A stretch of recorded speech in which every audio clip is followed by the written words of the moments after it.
sky, from the gods of the sky. Sean is your god, and he lives in the earth. Once giants lived in the earth. And in the darkness of chaos, they fooled Sean. And they took from him the enigma of steel. Sean was angered, and the earth shook. Morg struck down these giants, and they threw their bodies into the waters. But in their rage, the gods forgot the secret of steel and left it on the battlefield. And we who found it are just men. Not gods, not giants, just men. You asked interrogative questions out of my face. It's gone. What are you doing? What are you doing? Come on. That is not paid for by them. That is paid for by the people of Detroit. You might be qualified, ML. I'm not qualified for this job. Let me tell you something. You want to go right now? Okay? You want to go right now, Albert?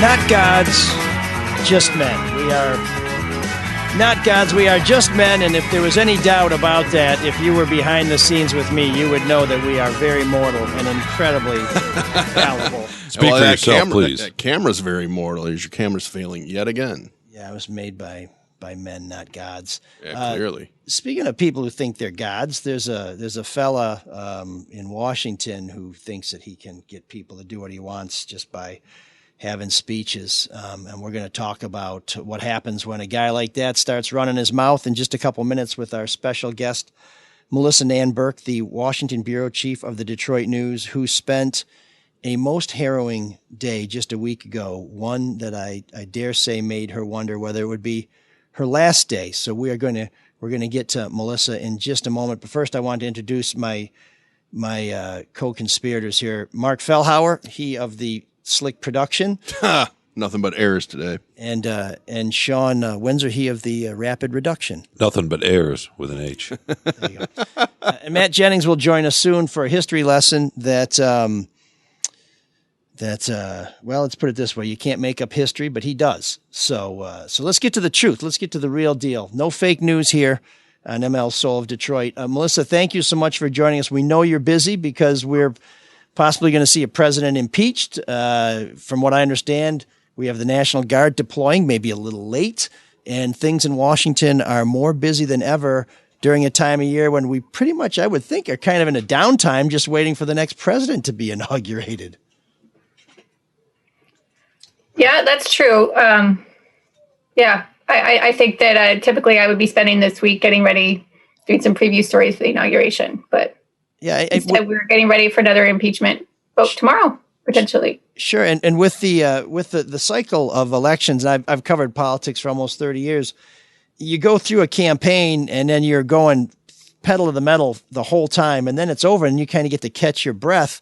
Well, that hasn't happened for the last 4 years, and then we have another election and you think, well, maybe I'll get to catch my breath, and then that hasn't happened, and then finally we have a president and we think, okay, that ought to help, and here we are. But I read your column in the Detroit News, and we are going to share that on our website too.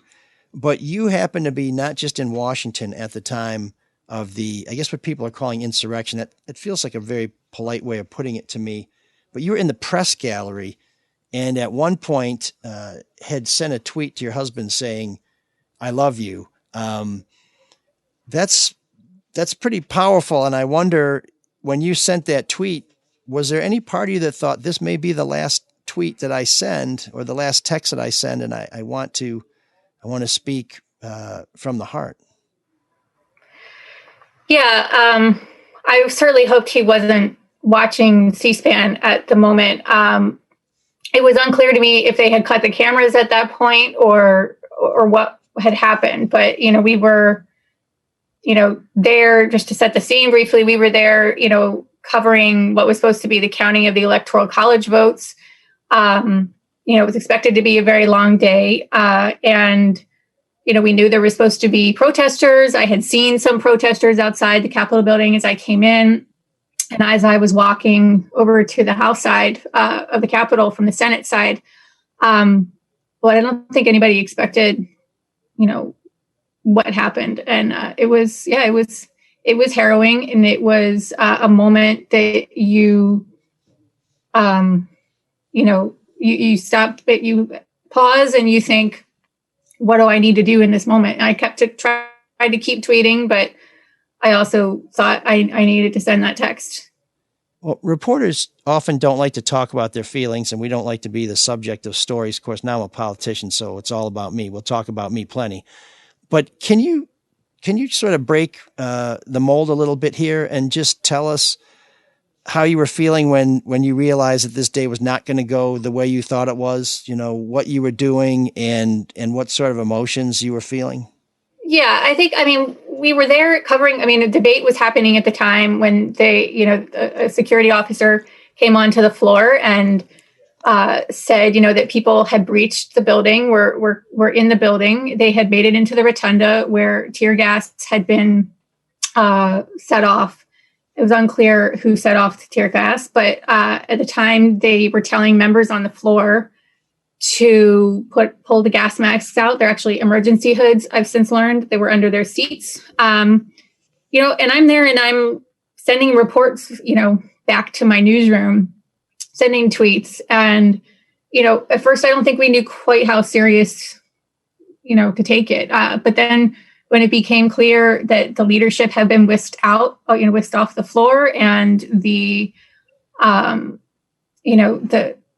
members were all evacuated eventually. And then they told us that we needed to get up and move. And I think we all in that moment are gathering all our things and are trying to move over to a different side of the gallery at the time when there are people banging on all of the doors around the entire gallery. It's echoing in the chamber and you can't really tell where it's coming from.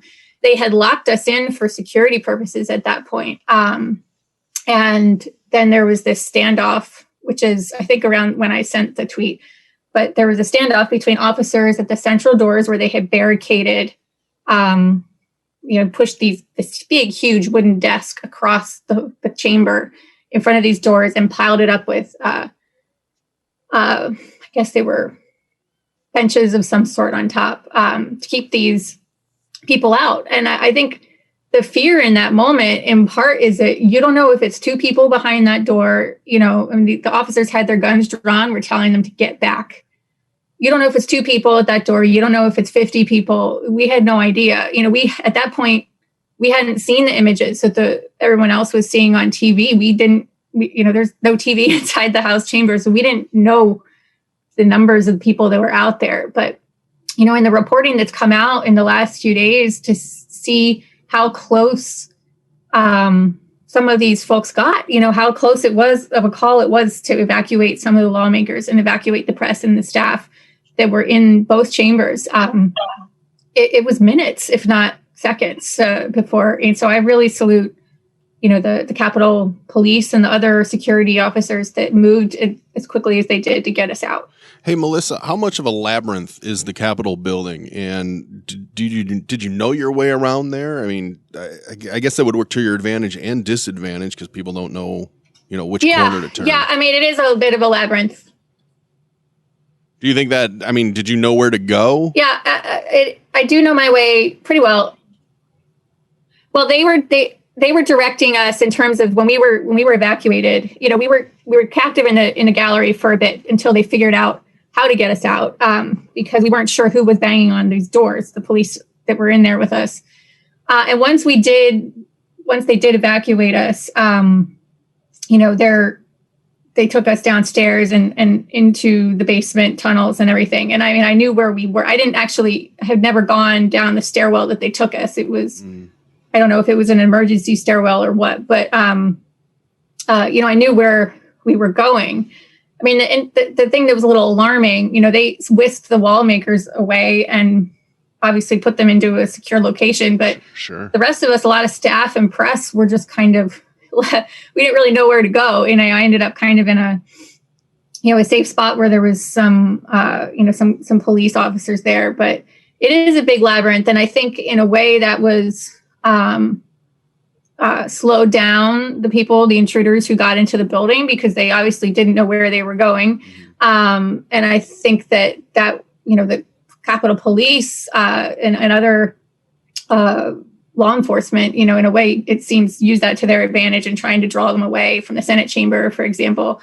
But it was, it's a place that I had always thought of as a very safe space. And that was violated that day.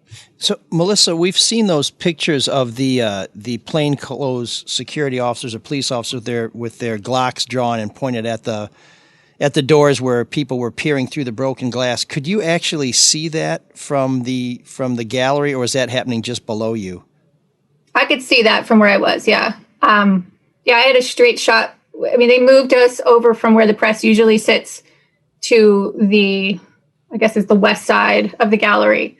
So yeah, I was looking straight down. I was actually right behind where the C-SPAN cameras are. So I could see them. And they're really, I don't know if you have seen the pictures of the way the gallery looks, but it's like tiered seating, so that you can see the floor below and witness democracy happening.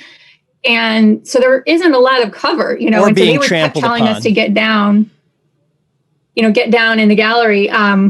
But it was like, what do you get down behind? And so I eventually kind of scooted down to get down behind. There's a little lip that kind of runs around the edge, and it was right near where the C-SPAN cameras were.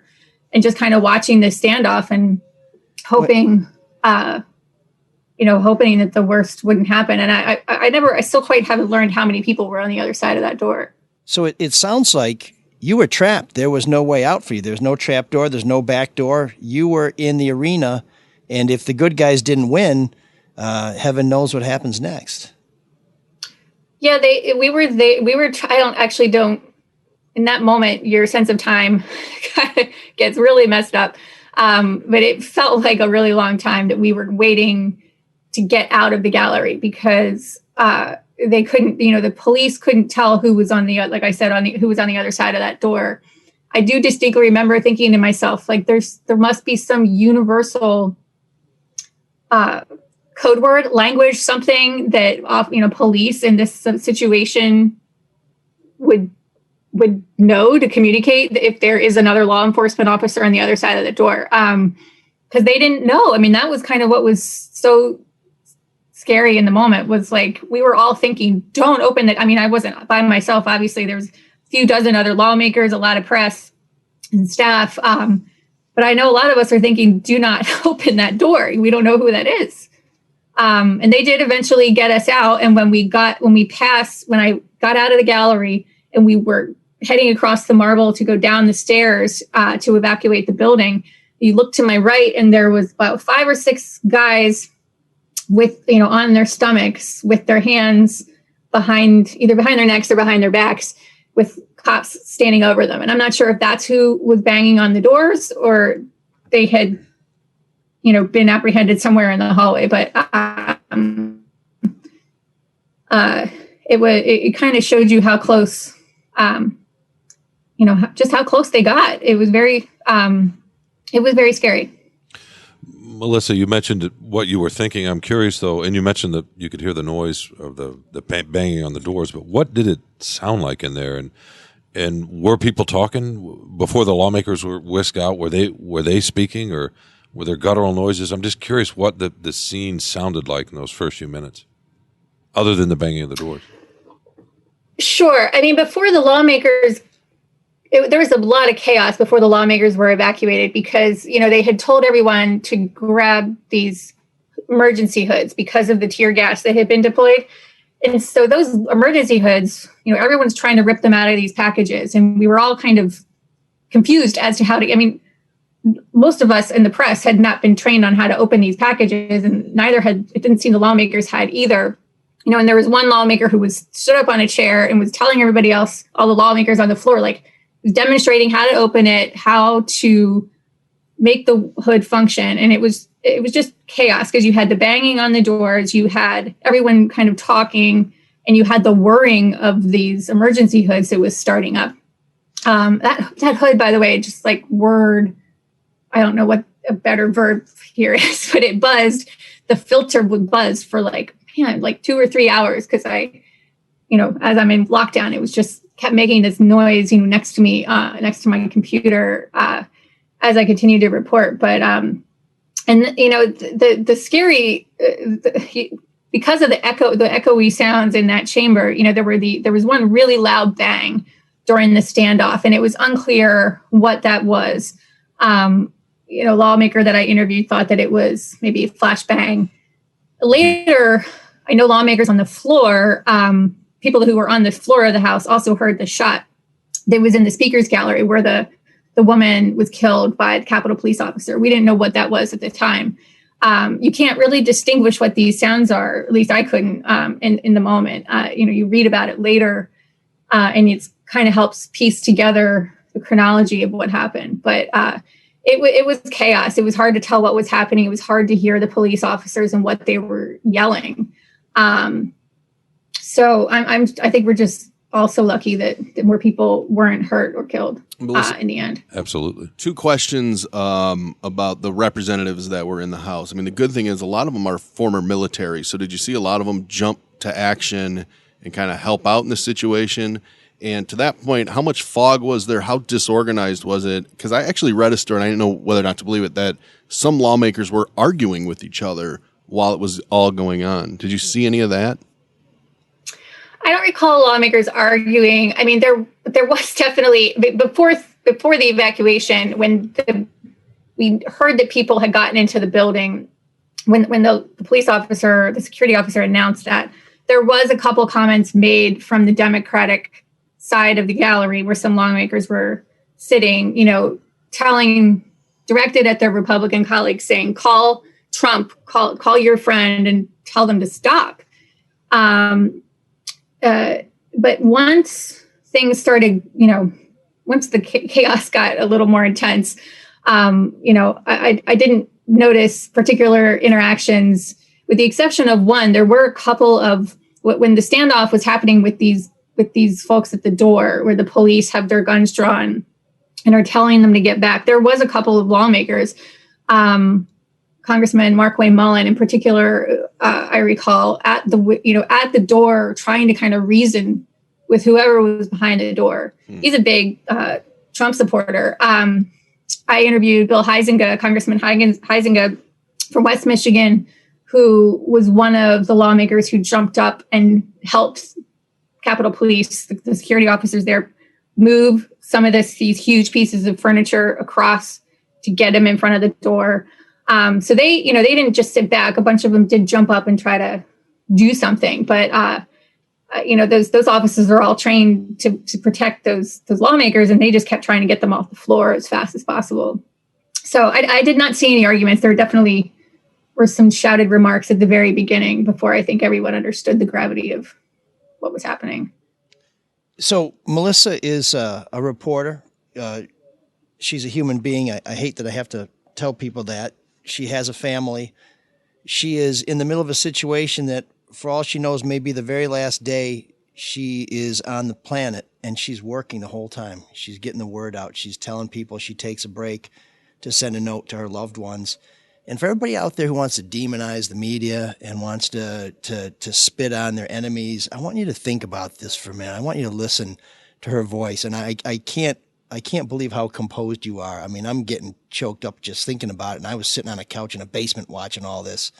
But as we're sitting here trying to paint everybody in the starkest colors, we need to think about this, because there's no way that Melissa should have had to go through this. There's no way anybody should have had to go through this. And what are we doing when we're getting so amped up about stuff like this, that we take somebody who's a good, hardworking American whose whole purpose, whose whole mission, whose whole life is to let people know what's going on in our government, and we basically make them fear for their lives. And I don't know what would have happened when that door opened. And when you tell me they're piling furniture in front of it, it sounds like a really crappy George Romero movie where they're waiting for the zombies to come in. But these are zombies. These are people who have no brain. They're trying to feed on the brains of other people. They're trying to survive on the carcass of a country that was gone 150 years ago when we used to own people.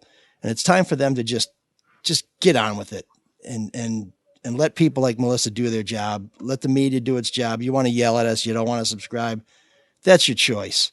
But just let's try and remember that everybody has a job to do, and that job isn't trying to kill other people because because of an election that wasn't stolen.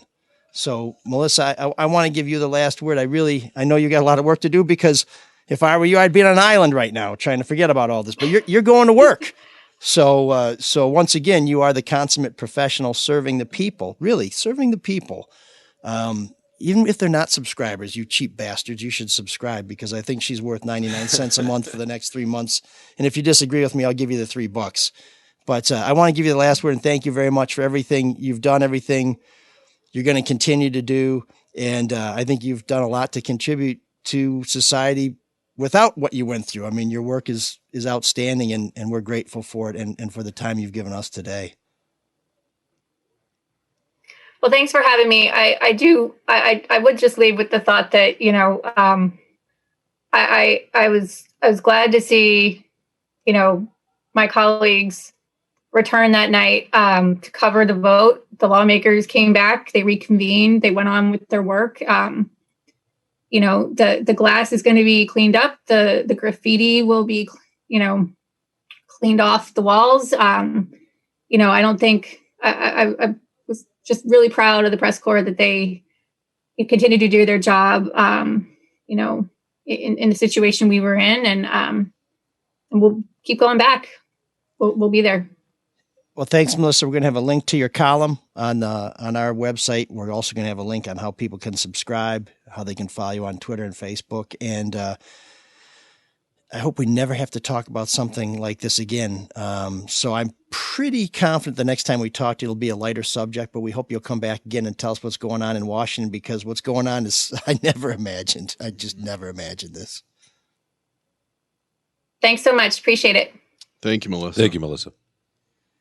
So Melissa's going to get back to work, and I don't want to editorialize too much. I think this thing speaks for itself, but I personally think she's still in shock. I mean, she's, rock steady, but I don't know how many of us would have gone through that and would walk away feeling like I got to get back to work. I got to make deadline. I just like hearing her story, because so much of the aftermath has been a lot of arguing about, if it was these people, or if it was these people, or Trump did this and Trump did that. It's like, well, there were real people inside there. And I know nobody likes lawmakers, nobody likes Congress, but there were real people in there, and they were they were just terrorized.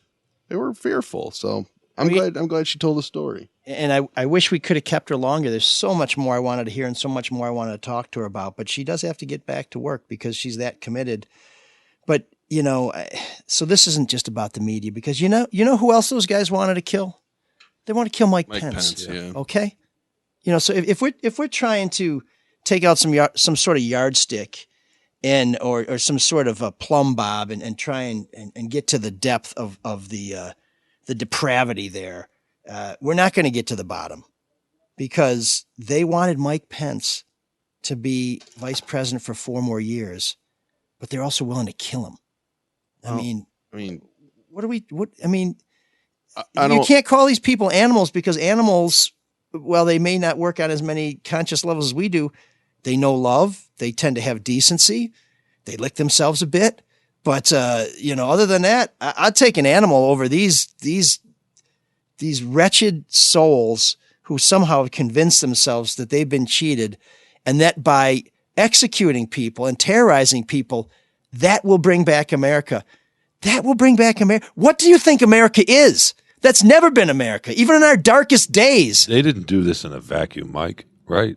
Well, so people want to put this on Trump. And listen, Trump should not be let off the hook, because he's the one who poured the gas and lit the match. But these people were here before Trump. They're going to be here after Trump, and some of them have turned on Trump. They have, but they were here before Trump and relatively contained. There are a lot of reasons that the communications change. Right, we'll get into social media and the great debate and all that, and the role in all of that. But when have we had a president of the United States before encourage this? In your lifetime? No, of course not. Ever, never, right? And look, not in the history of America. And I'm not excusing what they did. I'm not justifying what they did. But don't dismiss the power of those words from that office, right? Yeah. There's a cause and effect there. And it would have been fine if they just protested, they didn't breach that first barrier. I mean, nobody had a problem with the speech, and it was just the same old noise we heard a lot. But a lot of people, and particularly the people that committed the crime, these are people that felt like they weren't being heard for a long time. That's why Trump won. There's a group of people that feel like, hey, I'm an American, I'm not being heard. This is my concern, and so it grows and grows and grows to the point like, hey, there's no better place to be heard than inside the Capitol building with what they did. And there's an echo in the rotunda. It's very easy to be heard. They were literally trying to stop the certification. Right? I mean, that was the goal. It wasn't a protest. No, they were going to take over. In fact, once they crossed the barrier, yeah. And how lucky really was this situation in a way? I mean, it could have gotten a lot worse. Well, there were a lot of people that got in there that just didn't know what to do because, it wasn't organized terribly well as to what they were going to do. There were some people that, were hell bent on, like you said, hanging Mike Pence or zip tying lawmakers. And they built the gallows.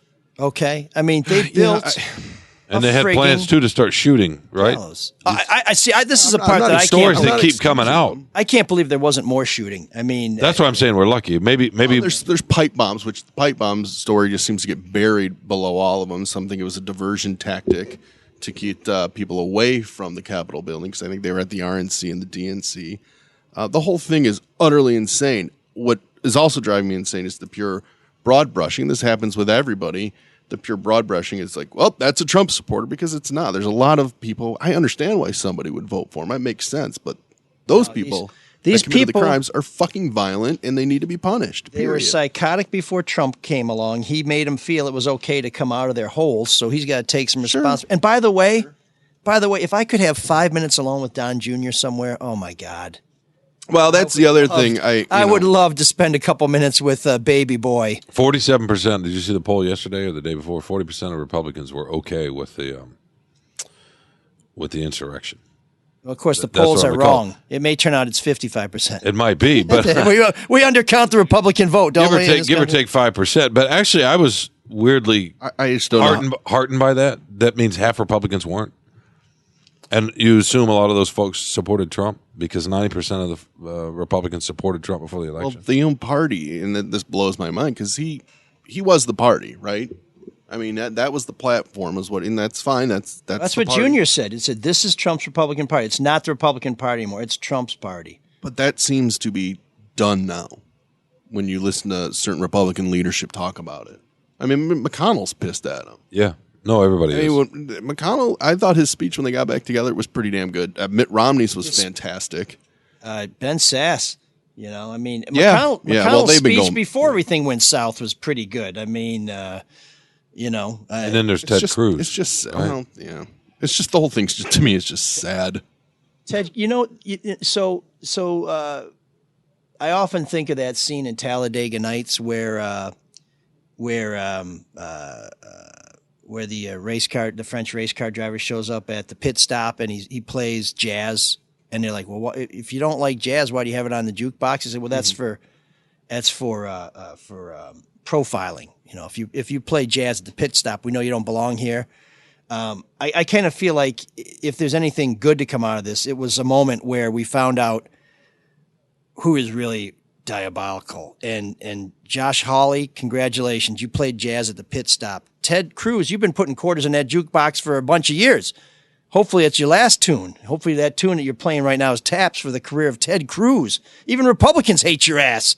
And shave that beard, you silly bastard. Because they have to get reelected, it's always about keeping their job, be it 6 years, be it every 2 years. No, but those guys were making a play for the presidency. Yeah, this was their chance to try and seize this movement. I agree, and that's the other disturbing thing. Their ambition destroyed them. Did they really believe what they were doing? Of course not. Well, then you know what? Especially Cruz. Then what's the point? So here's the thing. I don't care whether I agree with you or not. But if you are speaking from the heart, it makes your disagreement much easier for me to deal with, because then I don't feel like you're a complete corrupt piece of crap. I feel like you're someone I just disagree with, and you can be very honest, and I like that. But with Cruz and with Hawley, not only do I not think they believe this stuff, but I think this just goes to show what utter reprehensible cretins they are, because they're doing something bad that they don't believe in for personal gain. What could be worse than that? I mean, you want to lead the free world by trying to trample the very seat of freedom? Boy, I'll tell you what, that's a check. This box, do not answer rest of the questions. Application denied, if ever there was one. But I don't know. I don't want to. I don't know. I do have a problem with broad brushing in general, and I don't. A lot of people want to just say Trump supporter, but it's not. That was not all Trump supporter. You know what I mean? I'm not condemning Trump supporters. I just mean in general. Marched on the Capitol and who. Why are we saying Trump supporters? Many of whom. Why don't we say Republicans? Huh? I saw a story yesterday. Somebody made a very good point. We never said Obama supporters or Bush supporters or Reagan supporters. Well, because why do we only say Trump supporters? Because I think those figures they're Republicans. Yeah, those people seems to be those other politicians led their party in a direction their party was driving towards. I mean, Reagan was very Republican. Obama was very Democratic. Trump is, I mean, it's a different. I mean, he's brought people into the Republican Party who voted for Obama. I mean, how many people have you heard say, I voted for Obama, but I'm following Trump? That's a fairly small percentage. Brian Cash said that when he was on this show. But it lets the party off the hook, right? In a way. I always had I voted Republican a lot in my life. Right. A lot. I voted in the Republican primary for Kasich when Trump was going against him. I want nothing to do with him. I want nothing to do with that faction. I mean, there's factions inside every party. Well, of course there are. And that's so I don't like broad brushing, So the 70, how many people voted for him? 75, 73? 74.2 million. Yeah, 74 million people. They're all Trump supporters? Actually, I heard it was 150 million people. Those are 73, count them all. 74 million people that cast a Republican vote. It's just interesting that we. But not all of them. A lot of people. If you voted for him, you either support him or you're willing to. Yeah, but we also saw there were people who didn't vote for him who voted for members of Congress and Senate, and that's why they gained. That's true. That's why the Republicans gained seats in the House. So I think Trump is on his way out. But I think what we should be concerned about is there are still people out there when Trump exits the stage who think it's perfectly appropriate to break into a public building and to make people, mothers, wives, hardworking people like Melissa and Ann Burke think that they are not going to go home. That when they send a text to their husband that says, I love you, that may be the last thing he reads. And I can't even speak to those people because they don't appreciate that. But if you think what happened in Washington was okay, and you listen to Melissa and you still think it's okay, and you've decided you don't want to listen to this show anymore, see ya.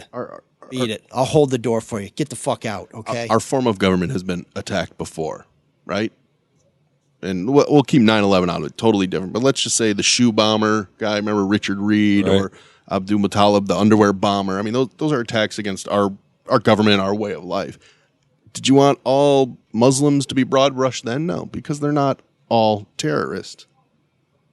Right. And that's I don't know. It's the broad brushing bothers me. No. Not all people that voted for Trump support what happened last week. In fact, Michael mentioned earlier, I think it was 47%, which is a big number.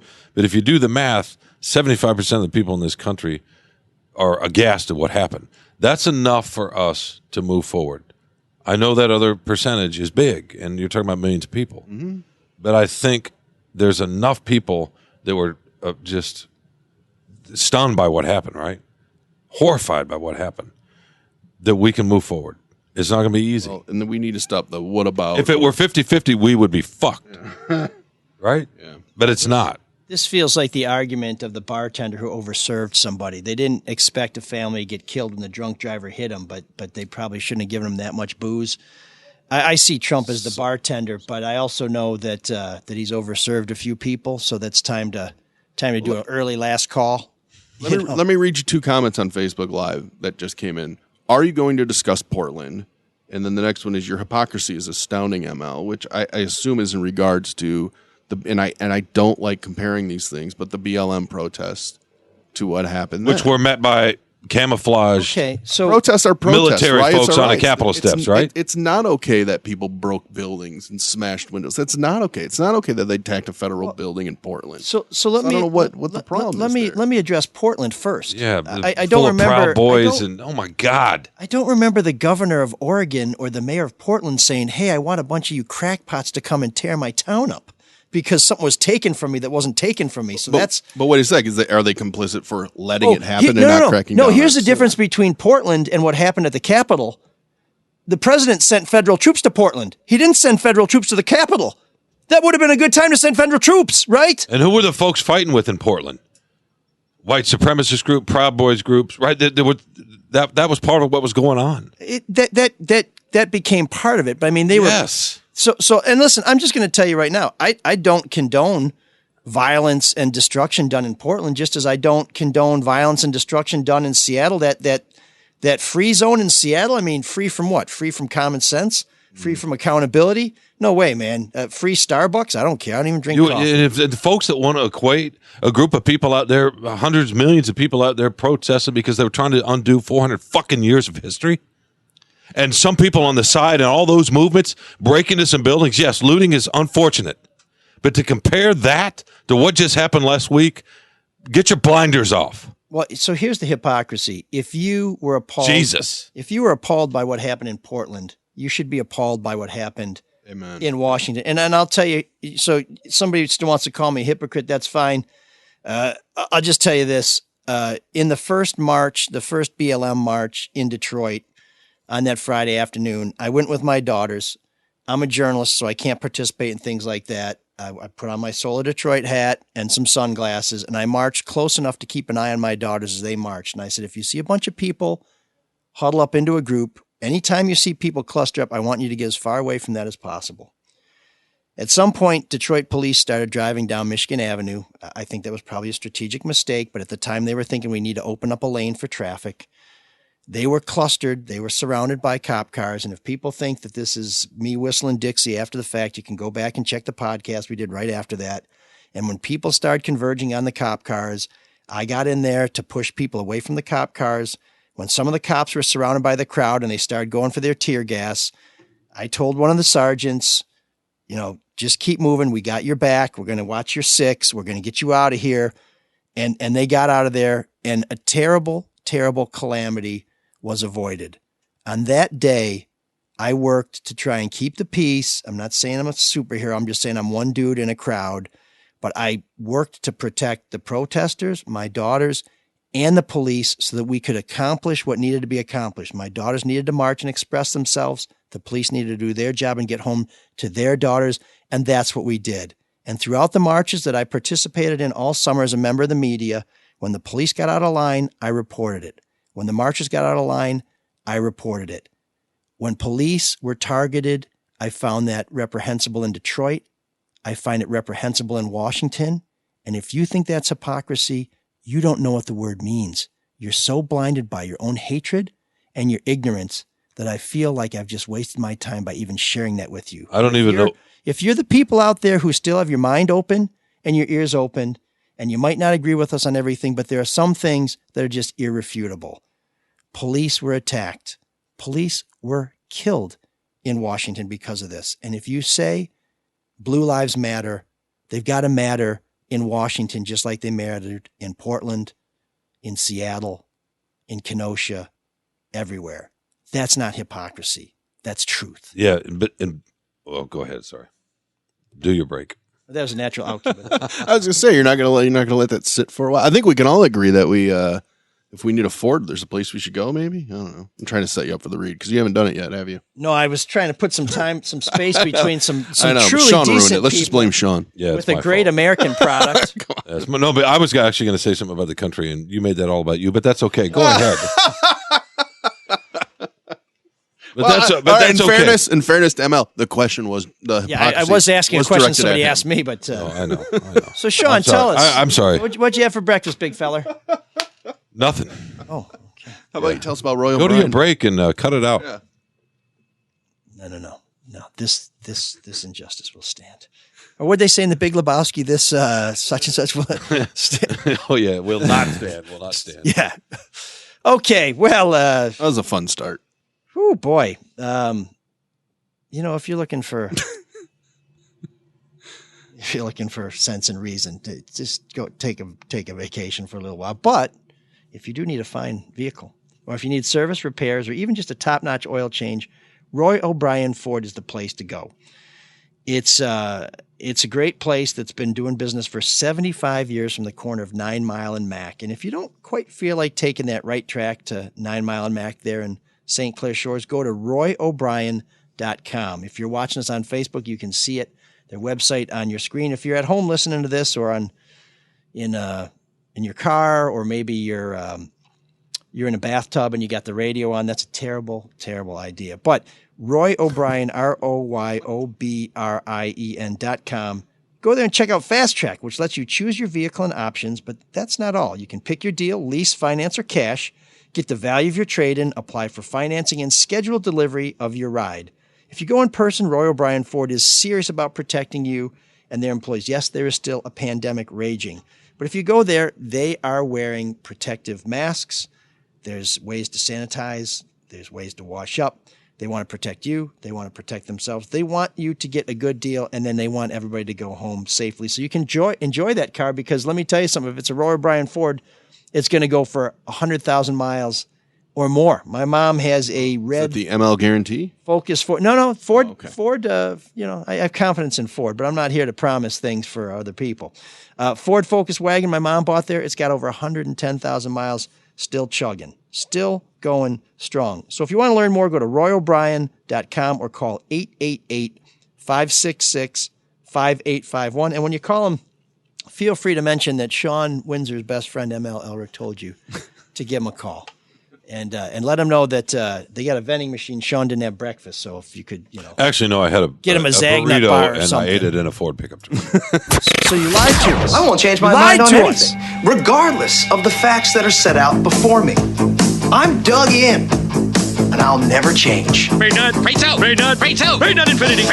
plus one. No. So before we get to our great debate, I just want to say something. I know that people are going to be upset about this, and that they're going to say, well, if you don't want me to listen, whatever. No, we want everybody to listen. We want people to be able to hear things they don't agree with. Backtracking. No, I'm not. What I'm saying is we want to have a full and complete dialogue, and I hate the fact that some people like, I'm going to unfriend you, I'm going to block you, I'm going to we should be able to talk even when we don't agree. And I put something up on Twitter this weekend about, now we know who the real enemy of the people, because, I don't think the media had anything to do with that debacle. And I lost a bunch of Twitter followers, and I put something up that said, oh, wow, well, who's the real snowflakes now? If you can't take a tweet, you're bailing out. And then somebody told me, well, actually, Twitter is purging a lot of bots, so people are losing followers. And I apologize to people, because you know who my favorite people are? I've already said on this show, some of my favorite people are good losers because they don't blame everybody else for anything. But some of my favorite people in the whole world are people who don't agree with me and who we can still be friends and have a civil conversation. People like Sean Windsor. But lots of people out there. And I think we do need to keep talking. So I hope that people will keep their open mind. But I think if there's one person they're looking to follow on Twitter, Mark, that's going to be a little trickier. I was going to say, nobody's having a problem talking. It's the listening part of the conversation people seem to have trouble with. And honestly, for the great debate, I don't know how I feel about this. And I'm not talking legally. I'm talking about what the right thing to do. And that's in regards to Twitter banning, not the hate speech coming from, QAnon or whomever, but banning the president of the United States. And the other aspect is Amazon Web Service, AWS, just kicking Parler off. And Apple and Google kicked the app out of the store. And I just don't know if that's the right thing, because now we're having these big companies basically decide, what speech is to a sense. I mean, Angela Merkel even said, "Hey, banning the president, it's trouble. It's a problem. It can be very troublesome going forward." Legally, I have no problem with it. I mean, that's just the way the laws are written. They have these rules that you have to adhere to. Now, they probably should apply them to everybody equally. And I think that's legitimately why people have an issue with it. And you see people pointing out the Ayatollah still has a Twitter account. Well, you know what? He shouldn't. I mean, what is he best known for? It's hollering death to America. So I just didn't know how you guys felt about the fact that Twitter banned the President of the United States and the other companies basically booting Parler. Well, I'll just say this to Angela. Germany has banned, I believe, Deutschland über alles. You can't sing that in Germany. They've banned that song because it was, and I'm trying to look it up right now. I may have it wrong, but it was a song that was associated with the Third Reich. Sure. And so that song was appropriated and is no longer able to be sung in Germany. And we don't have things like that in this country, but you can't yell fire in a crowded theater. Mm-hmm. There's limitations to everything. You can't call somebody and say, I'm going to rip your heart out, you SOB. But I'm not talking about the legality of it, right? And Craig even points out on Facebook, yeah, they're worried about being sued, and that's part of the whole section, was it 230, where you guys better start policing yourselves. Well, your liability is waived, but you got to do a better job policing yourselves. It's just, should they have banned the president? So I always believe that you protect the extreme, or you tolerate the extreme to protect the routine. And we read just about everything people send us here on the show. Yeah, no matter how painful. But if somebody sends me something, I mean, half the stuff we read criticizes us. Sure. But if somebody sends us something that says, I want everybody to meet me at such and such a place, at such and such a day, and such a time, because we're going to go get such and such, we are not going to read that shit, because we are not going to be a bullhorn for the hateful and the depraved and the soulless. And if you have a company and you realize that you have become part of the problem, or you've enabled part of the problem, I think you have a right as a business to decide you are not going. Now, again, I think we agree on this show that those businesses should be regulated. I think we agree with Trump that there should be some more restrictions where these social media platforms have to have more responsibility for what's published on them. But here's the irony, where they're taking some responsibility, now they're being criticized. How do you like them apples? Well, that's what I was talking about. And the ACLU says, look, I think the word was indispensable. Twitter is indispensable now, which we can argue about that. But you know what? I could do very well without Twitter. Thank you very much. I think the world probably would be better without Twitter. Having said that, you can follow me at Elric, ELRICK on Twitter. But there's a clear lack of competition in that world. Well, that's an antitrust issue, right? I mean, why are we allowing Google and Amazon to buy everything up? You're allowed to buy it up if it is better for the consumer. You're not allowed to buy it up if you're just trying to get rid of competition.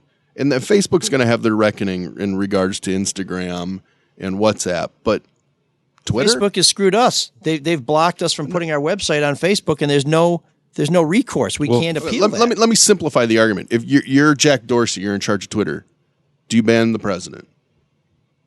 If you're going by your own policy, yeah, you have to. Yeah, I mean, and it sucks that he's violated the terms of service. If I'm, as Sean said, you're going I understand by your that, but the terms of service are violated every day by multiple people.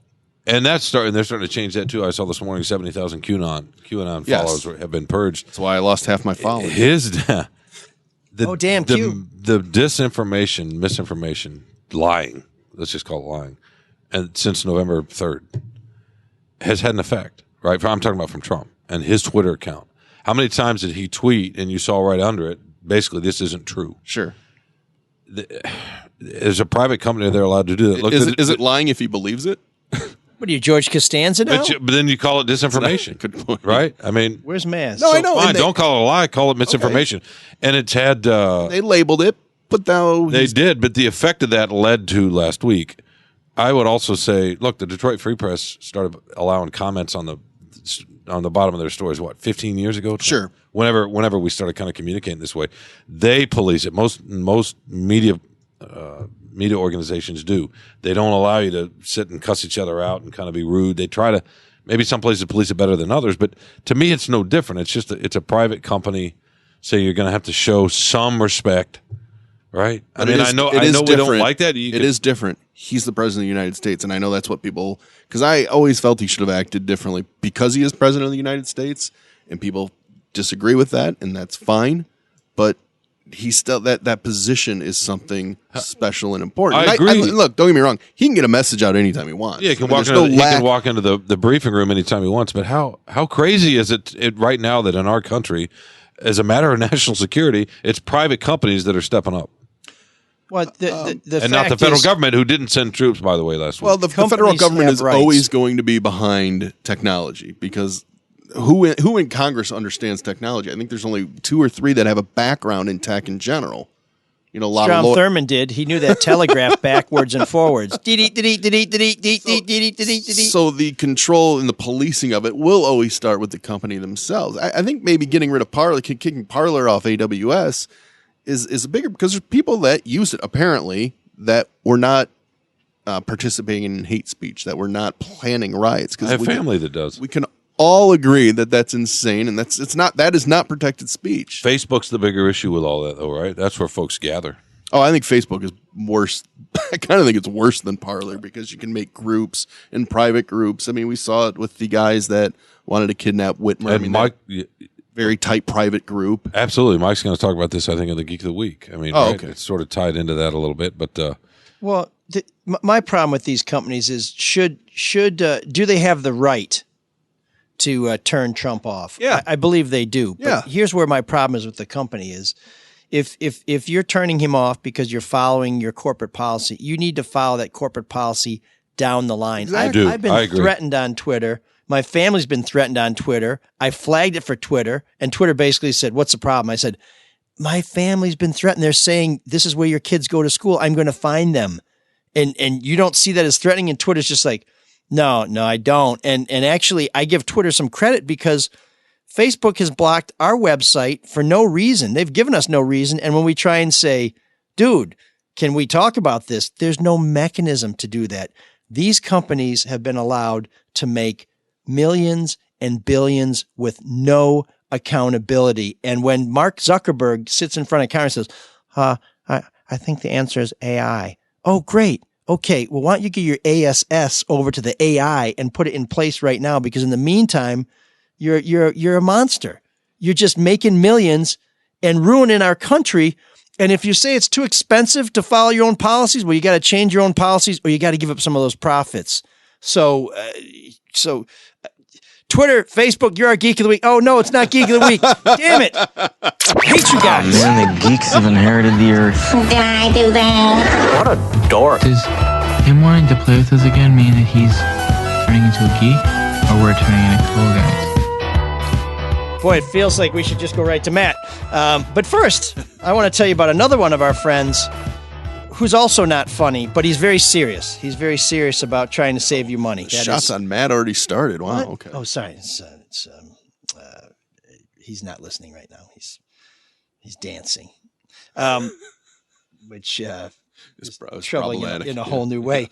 Anyways, Hall Financial wants to help you save money. We appreciate them supporting us and supporting people who look to save some dough by refinancing or maybe using them to get their first loan to close that deal. Rates are currently in the 2s, so call today and find out how much of a refi could save you every month. Just click the link on our website to get started or call 248-308-5000. That's 248-308-5000. And when you call, ask for my man Dan Morrison. Tell him you want him to save you some money right effing now. And make sure you let him know that old ML Elric sent you his way. That's Hall Financial. Beautiful. Lower rates, better deals. Twist a pig's ear, listen to him squeal. I don't know what do we got there. That's it. They said make this your own. That was probably bad judgment by our advertising staff. 248-308-5000. Over 2,000 5-star reviews. That's for real. I know because I think I put a couple of those in there myself. So who's going first, Geek of the Week? You go ahead. You want me to go ahead? I struggled this week because I saw, I'm like, I just want to stay away from politics for Geek of the Week because I figured we'd talk enough about it anyway and just do something different. I saw this headline. Jim Harbaugh. No, sorry, I just walked the nomination on the floor, but okay, go ahead. Sorry. So I saw this headline that said manatee graffitied. Like someone graffitied a manatee, right? Which I'm like, what an asshole. Sea cow? Like who would do that, right? And I'm like, oh, this is a perfect Geek of the Week. Easy guy to pile on. I think we can all agree. And then I find out that the graffiti he or she put on this manatee was the word Trump. So I'm like, okay, that one's, I don't even want to touch that one. There we go. You can't even graffiti somebody without it, or graffiti an animal without making that political. So then I went to look at the college football championship yesterday. And I think the Geek of the Week is going to be me, mainly because. What, are you taking a page from Windsor's book? Well, kind of, because I second the nomination. I saw the celebration in Tuscaloosa, and there's this little COVID thing going on, and to see a lot of young people, probably there's probably some asymptomatic people in there, partying and having a blast because their team won, which I immediately was jealous of. But then I figured I'm just the Geek of the Week for maybe adhering to all the rules and regulations regarding COVID. So, Mark, that I believe in social distancing and masking and things like that, but I just want you to ask yourself, when is the next time these kids in Alabama are going to get to celebrate a national championship? It may never happen again for the next 11 months. Only 7 times and 29 days. Years. So I'm going to go with myself. Go ahead. You're the Geek of the Week for following science. This segment's over. Yeah, pretty much. I feel like an idiot for just doing what I was told to do. I was thinking about the QAnon shaman, Jake Angeli. You mean the Antifa guy? Angeli. Yeah, who wore the bull horns in the Loyal Order of Buffaloes. I saw him on the Flintstones. Exactly. Fun fact about him: he has not eaten since he's been arrested due to diet restrictions, lack of organic food. Exactly, I saw that. But no, we saw that coming. And I had the whole thing. Whatever. But no, I'm gonna follow you, Mark. Sorry, Mike. This is how it be. This is how it goes. I'm making myself the Geek of the Week too, because I lost my cool a little bit earlier in this show. No, that's okay. And I used some swear words, which I don't necessarily like to do, especially in this format. But more than that, bullshit. More than that, yeah. I got a little bit too. For church. A little bit too. Here's the thing, and I don't want to get back to the great debate, but this is why look. Facebook, Twitter, all the social media. There's a lot of good that's come out of it, but it's also allowed us to separate further from each other. Sure. And I was thinking about that earlier when I got a little bit too worked up, and we can't do that. I'm a hypocrite in that sense. I'm defeating my own sort of value system. It is indispensable. So yeah, exactly. So I am also my own Geek of the Week. Let me break the show down. Maybe I'll go back to the manatee guy then. Let me break the show down real quickly. We just went from our great debate that ended with Geek of the Week, and we went into our horrible debate, which is supposed to be Geek of the Week. But I'm gonna like Melissa Nan Burke. I'm going to ignore the graffiti in the Capitol that says "murder the media." That was real, and I think that's more than just an idle piece of scribbling.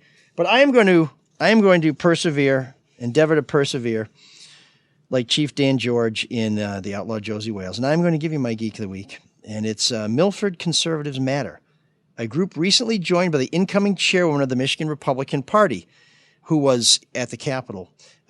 They still believe the election was stolen, so but I'm not going to fault them for being among the biggest collection of flat earthers I've ever seen. But don't fault them for that. I think that they deserve this because of something Sean said just a minute ago.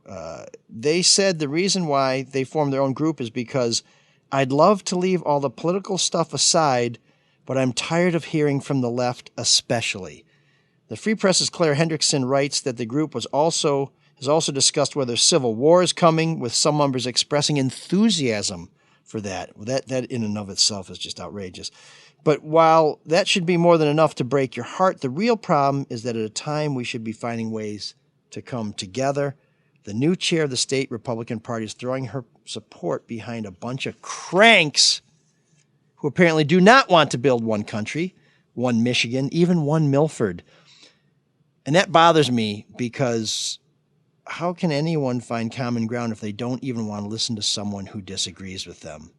That is about as un-American as it gets.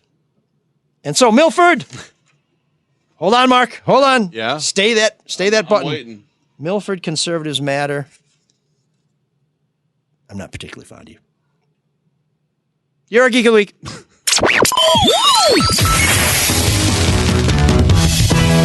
The kids are soft. I don't care for that guy. Me neither. Too soft. I'm gonna pretend like you didn't just make my dick go soft. So before we get to our own shaper of history, let's refer to him by Secret Service call sign. Let's call him Ronald Chump, also known as Mr. Matt Jennings. We want to tell you about a guy who, through thick and thin, high and low, he's a guy you can trust. He's the place to go. And that little bit of doggerel is brought to you by Mr. Luke Nowacki. Mark, tell us something else about I think our we've friend. all seen a lot of overreacting everywhere over the past week, and I got to tell you, Sell. overreaction. Buy. It's not the. You know, it's funny. The market really didn't seem to care what happened in the Capitol. They're just like, oh yeah, we'll just move forward with this. We got money to make. Because the rich guys always win. Well, no, I feel like they hate uncertainty, right? The market just does not like it, and I think they were pretty certain that this is going to go nowhere. But overreaction, it's not a strategy if you're a long-term investor. And if you don't have a strategy, you got to call our buddy Luke Nowacki at Pinnacle Wealth, 248-663-4748. He will provide calm, rational advice regarding everything going on with the insurrection or with coronavirus. What does it mean right now? What is it going to mean 6 months from now? What does it mean with a new administration? Stocks, bonds, 401k, college savings plans, 529s. Your head is spinning. So get advice and get a strategy. Call Luke Nowacki at Pinnacle Wealth, 248-663-4748. Securities and investment advisory services offered through Royal Alliance Associates Inc. Member FINRA SIPC. Royal Alliance Associates Inc. is separately owned, and other entities and or marketing names, products, or services referenced here are independent of Royal Alliance Associates Inc. Even when the world is not on fire, it's a good idea to have a guy like Luke in your corner. Oh, yeah. That's right. Because there's a lot to keep an eye on, and let him do the heavy lifting. He's a good dude. He's got broad shoulders. He can do it. He can do heavy lifting too. He's huge. He works out all the time. He bench pressed 1,000 pounds. Could people just see what Matt was doing, or was that? No, they could see him dancing. Okay, don't ever do that again. Thanks to Joey Zuver in the background who makes it all happen. Yeah, that's right. I forgot about Joe. Joe's just like, don't mention me. If you can leave me out of this, I'd really appreciate it. Well, he doesn't talk, so you would never know. Joe doesn't wear speaks with pants his either. actions. That speaks louder than See, he's not even talking. All right, Matt, what do you got today? Oh, I've got quite a few. I've been working very hard to try and Sweet Jesus. settle down the anger and hatred towards pretty much everybody in the world back and forth. So my job is to thank you. My job is to bring everybody together and hate my jokes. That's one thing that everybody can agree on. How about do your job and stop telling us about your job? Yikes! Well, I think Sean needs to go use that bathroom break. There is a empty coffee can in the green room you can use if you want. They're just trying to throw you off your game. Yeah, coincidentally, Matt's Geek of the Week was Mark and Sean. Oh, good. Thank you. So you. We have a quorum.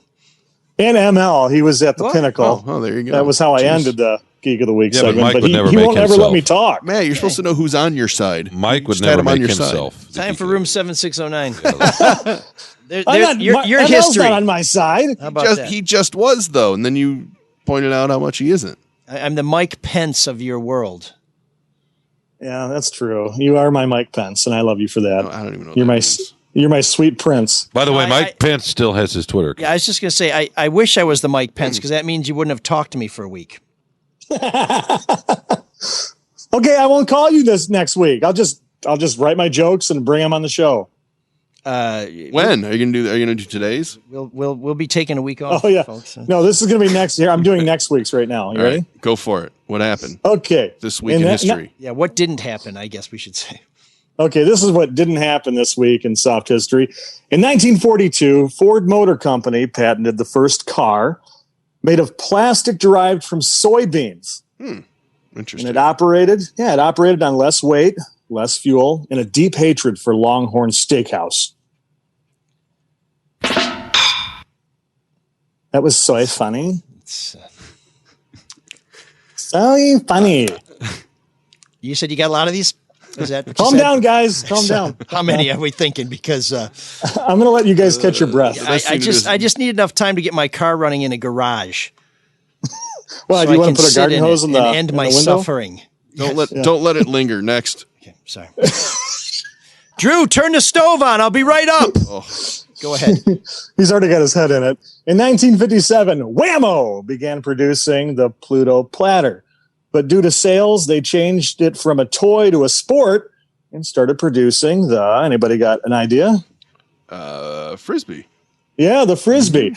It reminds me of Hasbro, when they took the Transformers and changed it from a toy to a terrible franchise. Franchise. What is going on? What is just? I don't know. What is happening? I'm having like a million mini strokes. Yeah. Optimus, whatever the opposite of Prime is. What was that? What just happened? I think he was changing I shape transformed into a blubbering from someone idiot, who's John. not funny to someone who's He flubbed the not. punchline. Yeah. I flubbed it. Bumblebee. Okay. Right Best now, thing to do Bumblebee is is to- driving toward you at a furious rate.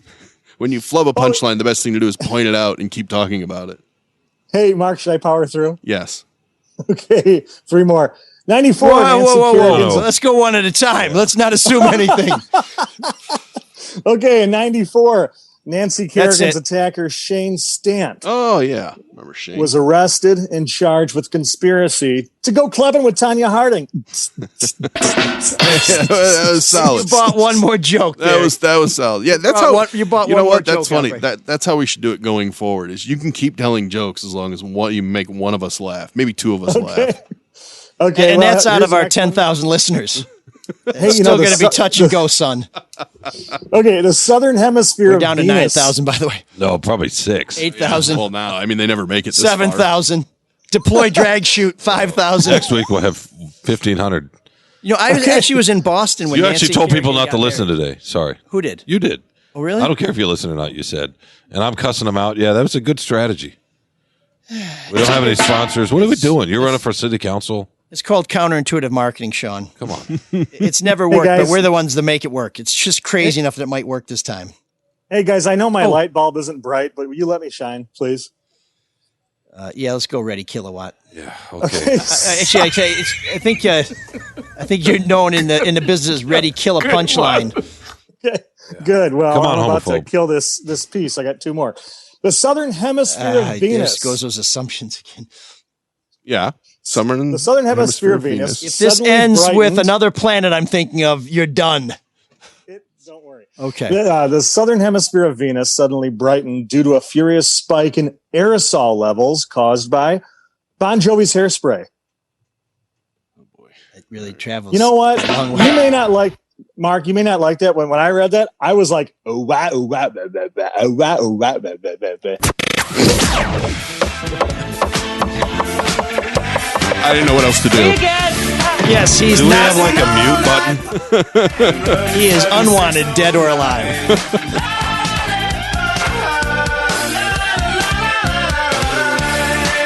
And you can dance together all night if you've got the time.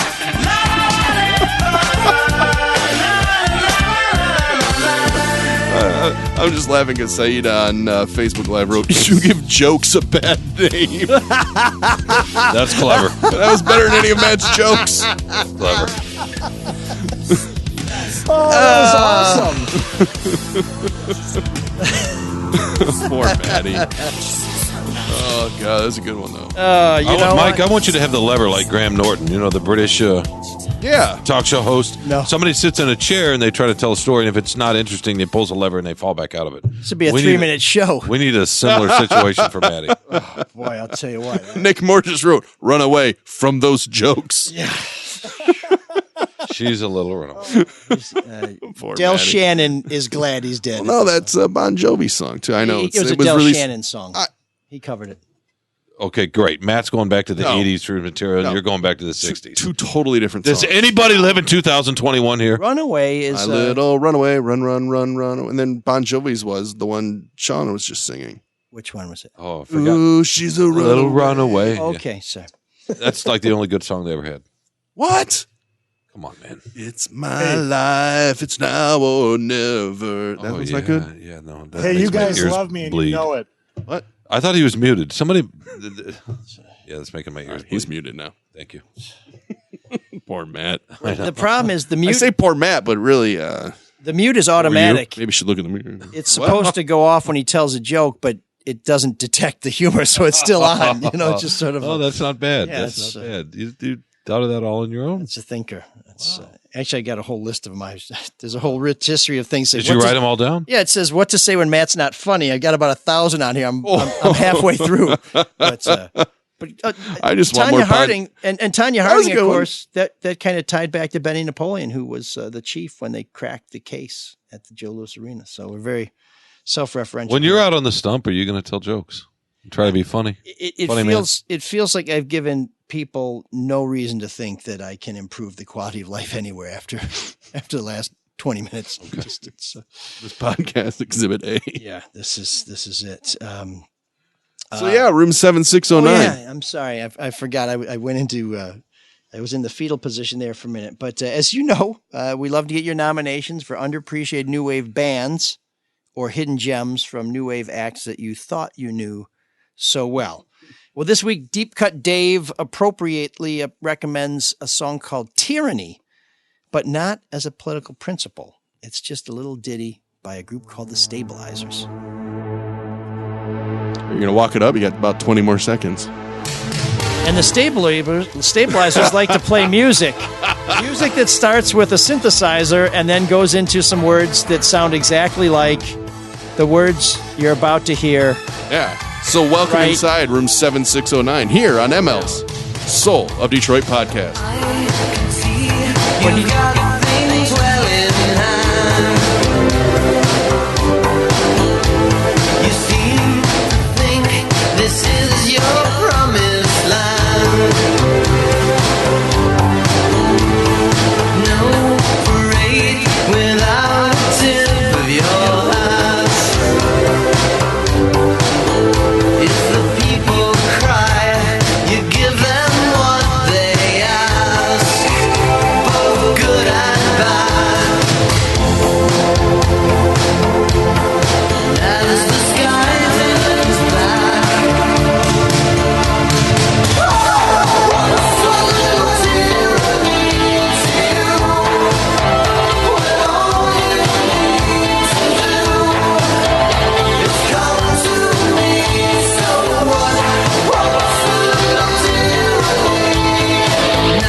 So what do you think, boys? The Stabilizers? Are you surprised you've never heard them before? I still haven't heard them. Yeah. Really? It's got kind of a nice sort of poppy anthem to it. I don't know. I thought I was watching a video with a lot of fog and sax, blowed out hair. And well, I'll tell you something blowed out about hair. Oh, videos that's great. and the Stabilizers. Their big hit, I hesitate to term it as such, was One Simple Thing. It was a video directed by David Fincher, who, if you know David Fincher, or if you don't know David Fincher, you know his work, Alien 3, Seven, and Fight Club. Yeah. So The Social Network.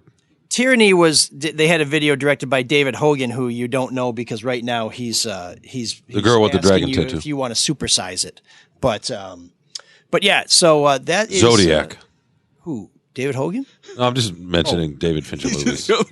Really? Movies, yeah. Oh wow. Okay, so you're kind of a Finch he's head. kind of amazing, yeah. Sure. By the way, in this video he directed, did the guys have high cheekbones that were highlighted with little rouge? And was the hair blown out? Well, he directed a fog machine, right? He directed One Simple Thing, not the Tyranny video. So that reminds me. Did you like Simple Minds? I'm not saying you're one, but did you like Simple care Minds? for Simple Minds. Okay, Really? a little too musical for you. What about their big? What's the big? Red, holding back the tears. Don't Holding you Back the forget Years. about me. That Oh, actually, no, that's a different one. That is not a Simple Minds song. It was performed by Simple Minds, but it was written by somebody else, and they themselves didn't like it. The one song. So you're discrediting for their taste. I kind of like them. I kind of like Alive and Kicking, but Don't You Forget that's About not Me bad. was my high school senior class anthem. And Well, whose wasn't, right? It was just, I mean, by the time you've heard it a million times, you're like, okay. Where was that, by the way? Such a good song, though. What's that? Your high school. It was at Grosse Pointe South. Oh, okay. You went to the. No, I was trying to think it was. You knew the answer. I couldn't remember if it was New Hampshire or Chicago. Yes, it was. I liar. had hoped to graduate from No, the actually, I'm not from the lying. juvenile detention facility where you matriculated, but they wouldn't let me in because I was just. Well, I appreciate a you kid. bringing me and slipping me peanut butter and banana sandwiches. What are you, Elvis now? I like a little honey on it too. You know? Okay, well, we thought this show was going too long. There's proof. That's room 7609. Please send us your nominations. We would love to hear your favorite new wave band that nobody else knows about, or your favorite B-side, or maybe a deep cut from a new wave band that everybody thinks they know all their greatest hits. Well, maybe there's one that was overlooked. We want to feature that here in room Of course we do. 7609. I appreciate it. I don't know a lot of these bands. Or Yeah, I songs. would. I mean, who wants to listen to stuff that you like to listen to? I mean, by all means, let's. I'll hear opinions from every which way, including in music. No, yeah, but if we could just, you have a beautiful, huge board over there. You could listen to. You could let us listen to what 5-6 seconds of it, and then we could move on to something else. A little bit of a medley, maybe. So let me just kind of recap the power show. through. Sean thinks that everybody should be heard and listened to and has a right to say something unless he doesn't like them. No, everybody about should it? be Is heard. that No, what we're we not got? talking about people. We're talking about whatever that was we just listened to. I just took a survey. 53% of the people didn't like the Stabilizers either, but Sean, at No, it's beautiful. 7%, he's going. Beautiful. So, Dave, thank you very It was much. great. It was awesome. Thank you, Dave. Like Matt's You can jokes. Send your nominations to mlsoulofdetroit@gmail.com. That's mlsoulofdetroit@gmail.com. Or you can give us a call and leave a suggestion on our voicemail, or you can just leave a message on our voicemail. That number is 313-288-9070. That's Butterfield 89070. We want to thank the people who support this show. We're not using their last names because we're afraid they may ask for a refund after what's happened over the last half hour. Melissa was great. After that, I don't know what She's happened. good, yeah. We should But, have stopped there. I know. We should have. The smart man knows when not to have that last beer. Many thanks to Repeat O'Funder. Sort of play on Offender. Mm-hmm. Matt liked that one, right? Okay, so that wasn't funny. Okay, Francis C. and Benefactor William, who writes, "Gentlemen," and then doesn't write anything else. So thanks for the dough and the mystery. Mark, how do people donate to this? Do you have a PayPal account? You have to have that. You can just go to mlsolodetroit.com. Little donate button will open up your PayPal window to give us all your money or none of it. Yeah, normally we tell you to mention us when you contact our sponsors, but maybe this week just pretend nothing happened. Just go to tell them Drew sent you. Beautiful. Yeah, just go in there and say that Drew was my pal. If you are proud of our fine wear, today I'm sporting the hat and the long sleeve T-shirt. We have hoodies, long sleeve t-shirts, beanies, hats, masks, gaiters, keychains, t-shirts, hockey jerseys, stickers, and even signed Kwame Sutras and sweet-ass neon clocks in 2 sizes, suitable for any wall that you wish to light up. What else do we have? Toilet seat warmers? Well, I think we're going to leave that to people to heat up on their own. We do believe in some level of self-support, some self-sufficiency. But you can find those at drewandmikestore.com. We'd appreciate if you would subscribe to the show, share the show, rate the show, maybe give us a week off on that one, and just flat out let us know what you think. And if you think we are hypocrites and you disagree with us, that's fine. Please reach out to us. Let's have that conversation. I hope review us a 5-star and then rip us to shreds. Yeah, That's right. I do. Please do that. Yeah, I do hope that we will have nothing political to talk about next week. I really don't like to talk about politics, but we do. Part of this show is to take you inside and to tell you stories you won't get anywhere else. And when we have an opportunity to talk to somebody who I witnessed one of the episodes in American history that will be talked about for a long, long time, I dare say centuries, we got to do it. So next week we hope to change things up a little bit. But if you want to talk about it, send us an email, leave us a voicemail. We're going to share it because we don't hide from anything, even when maybe we should keep our head down and pretend that there's some topics that are too hot to handle. We're just not going to do that. And hopefully, whether you agree with us or not, hopefully you respect that. But what can I tell you? That's your whole thing. And right on cue, Katrina, who saw my promo for the show, writes, "Happy New Year. Please don't spend the entire episode on that invasion crap." Sorry. I understand. Sorry, Katrina. There's a lot of exhaustion with it. We kind of blew that. Any of these topics are worthy of discussion. As charming and as personable as he is, Chief Craig is a total failure, isn't he? Between his Detroit wages and pension, he's probably hauling in around $400,000, $500,000 a year. We're going to be number one most violent again. Well, it is true. Yeah. And even the chief has acknowledged that this has been an incredibly deadly year. I wish I knew what the solution to that was, but we had Chief Craig on the show. And I think maybe we bring him back just to talk about what can you possibly do to reduce this violence. A lot of it's been blamed on the pandemic, but hopefully we're going to get our vaccinations. Please get your vaccination as soon as possible. And then when we can get back to what used to be normal, maybe he can come in and explain what he plans to do to make this city safer. I understand what she's saying. You see somebody get paid that much, you probably shouldn't be number one and most violent. But I don't know if I'd describe him as a total failure. No, well, I like the job he's doing, but the numbers are not good regarding shootings. Sure, but murders. We talked about Portland. I mentioned Kenosha. We brought up Seattle. That did not happen in Detroit, and it's largely because of the way the police and city officials handle themselves. And I do think protesters deserve some credit too, because they did not try and destroy things in the city of Detroit. When there was a clash between protesters and police in Detroit, it's because protesters were blocking traffic. Whether they should have been able to do that or not is a topic for a whole nother show. But both police and protesters deserve credit for Detroit not becoming Portland, for Detroit not becoming Seattle, for Detroit not becoming Kenosha, for Detroit not becoming Minneapolis. And when you look at all the things Detroit did not become this summer, for a city that always thinks it should be more like others, I think we can be pretty damn proud of that. So pat yourself on the back, Detroit. Reading between the lines, it sure seems North American International Auto Show is canceled forever. I don't think so. Oh, I kind of agree with her there. Oh, dear. Something's happening with it. I mean, it's not happening this year. It seems to be losing power and prestige every year. Well, it is getting chipped away at by the other auto shows, and the whole way the auto industry works is different. I think if people are interested in that topic, send us an email or give us a voicemail or put something on our social media page. You can put it on my Facebook page, ML, no periods, Elric, or on Twitter, @Elric, and we will get somebody in from the Free Press to talk about what really is going on there and get some of those insights, because the Free Press has some tremendous auto writers, from our auto critic, or from their auto critic. I don't work there anymore. Mark Phelan to Phoebe Wall-Howard to Jamie LaRue and does Eric Phoebe Lawrence. write the most articles, or do I just see the most of the articles? Oh, she's a machine. It's every topic. It's insane. She's very peripatetic. She sees something interesting. She's what? Sean's supposed to jump on me. No, Was I'm that not. $5 million I'm not even word? Say a polysyllabic word. That means multi. I know polysyllabic. Oh, okay.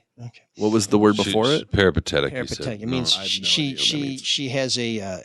It means she's walking. He misused the word. What he really meant to say was that she's a machine. That's a lot simpler. Yeah, Thank you, Hemingway. Yeah. Hemingway would not use that. Oh, word. God, no. He would have said walking. Let me get this straight. Sean, who wants to humanize somebody, just called a woman a machine.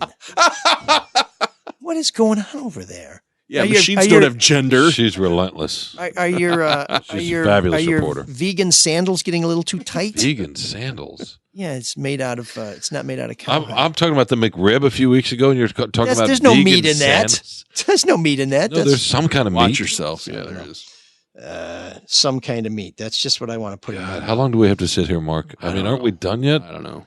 Okay, so quickly, Katrina's got a lot of good stuff to talk I know. about. Save it for next week. yeah, She's come basically on, laid man. out the next show. Any looking for- insights on the official census count for Detroit? 550,000. No, I think it'll be higher. The mayor wouldn't say what he thinks it's going to be. Oh, yeah, that's And I wish fascinating. he would have.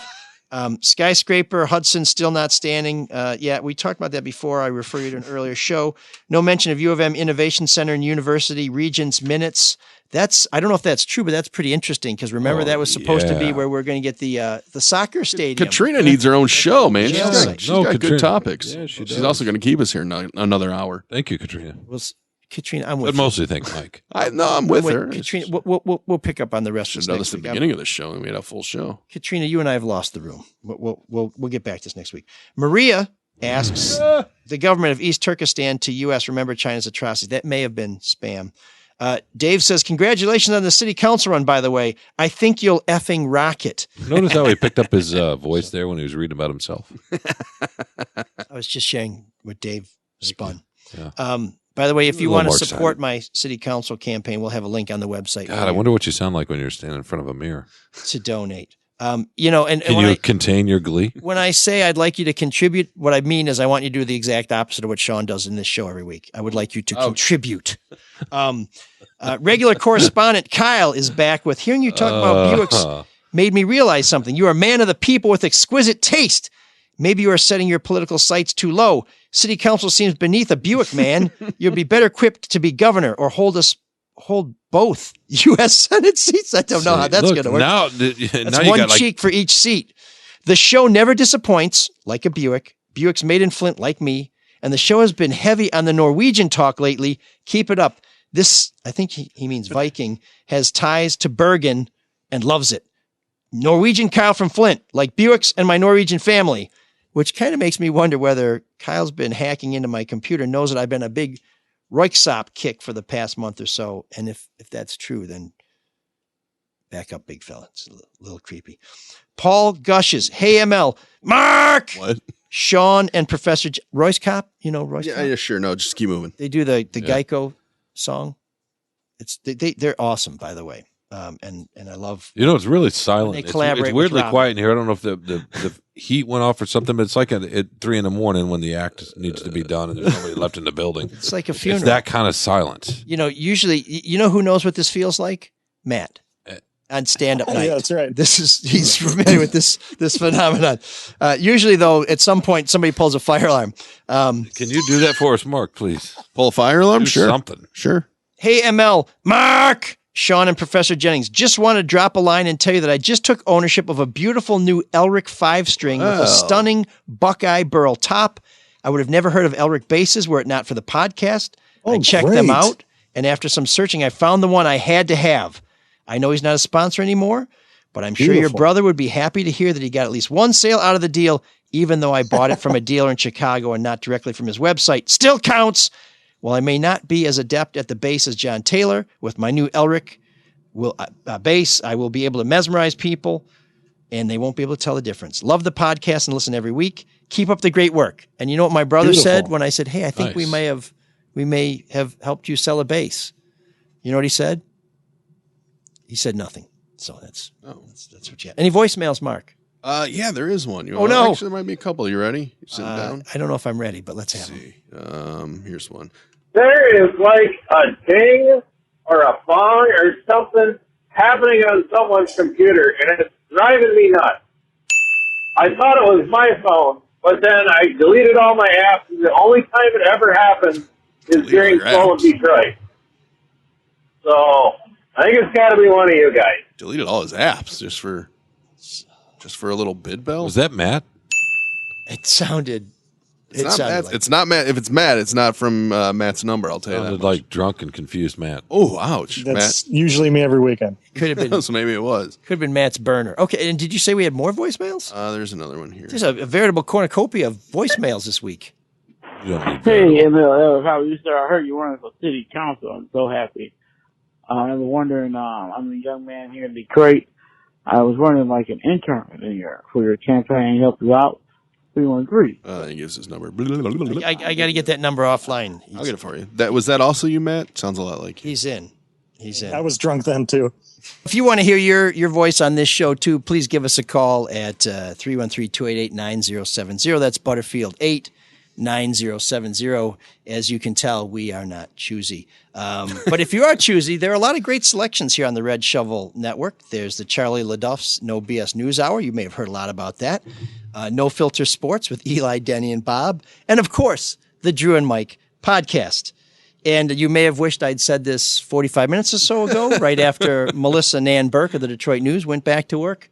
But Cyrus, kindly take us out. Can you dig that? Can you dig it?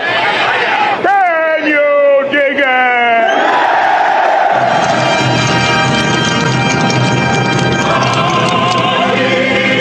Sean, I've never prayed to you before. I have no tongue for it. No one, not even God, will remember if we were good men or bad, why we fought or why we died. No. All that matters is that L stood against many. That's what's important. Baba pleases you, John, so grant me one request. Grant me revenge. And if you do not listen, then the hell with you.